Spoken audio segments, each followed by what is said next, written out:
भी मसलात होते हैं, जो भी मामले होते हैं, जो भी परेशानी आती है, जितने भी चाहे कितने बड़े अधिकारी जुड़े हो, सब मामलों को हम लोग बैठ के 4-4, 5-5 दिन बैठ के उसको संभालने का काम करते हैं, उसमें न्याय दिलाने का काम करते हैं। ये भी किसी से छिपावा नहीं। हमने अपने संगठन में नीचे से लेकर आज तो हमने सिर्फ जिले अब उसको तो बुजुर्ग चला तो कल उनकी पंचायत अब उनको समझ में आया कि जो सत्ता में लोग बैठे हैं वो किसी के नहीं, उनको सिर्फ पूंजीपति खुश करना। मैं आपको एक और बात बताता हूँ, बहुत कामयाब बात बताता हूँ। उनके सांसद हैं, उनके मंत्री हैं, अब वो उनके कोई पूछने वाला नहीं।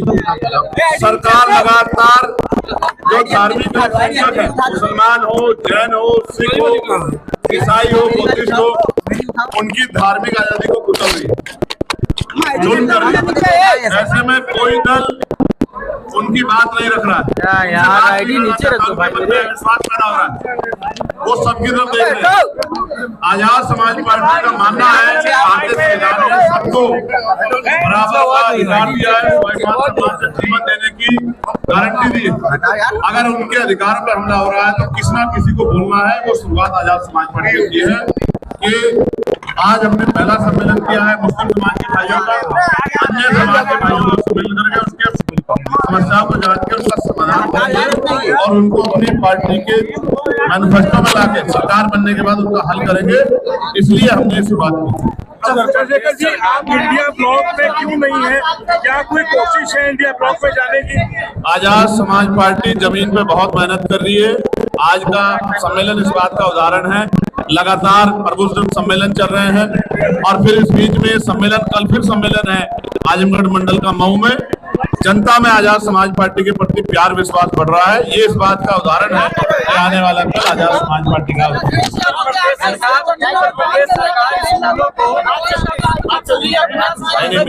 मेरी किसी को बात नहीं, मेरी जनता से बात चल रही है। मर्ज कर रही है, उस पर आप क्या कहना? ये बहुत बड़ा हमला है संविधान पे, और जो कानून संसद ने बनाया आरटीई के जरिए, उसको भी यानी कि संसद के कानून को राज्य सरकार पलटना चाहती है। और मैं जब ये मामला हाईकोर्ट में गया, वो इस बात को समझा नहीं पाए कि शिक्षा का अधिकार नहीं छीना जा सकता है। सरकार स्कूल नहीं मर्ज कर रही है, सरकार गरीबों के भविष्य, बच्चों के भविष्य को मर्ज कर रही है, वो उनके बच्चों के भविष्य से खिलवाड़ कर रही है। टीचर्स आंदोलन कर रहे हैं, बच्चे आंदोलन कर रहे हैं, सरकार को समझ नहीं आ रहा है।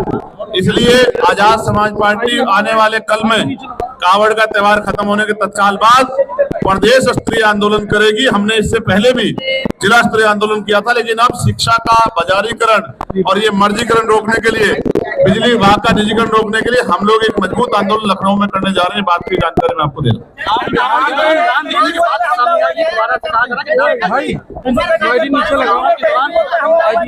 ये सरकार ने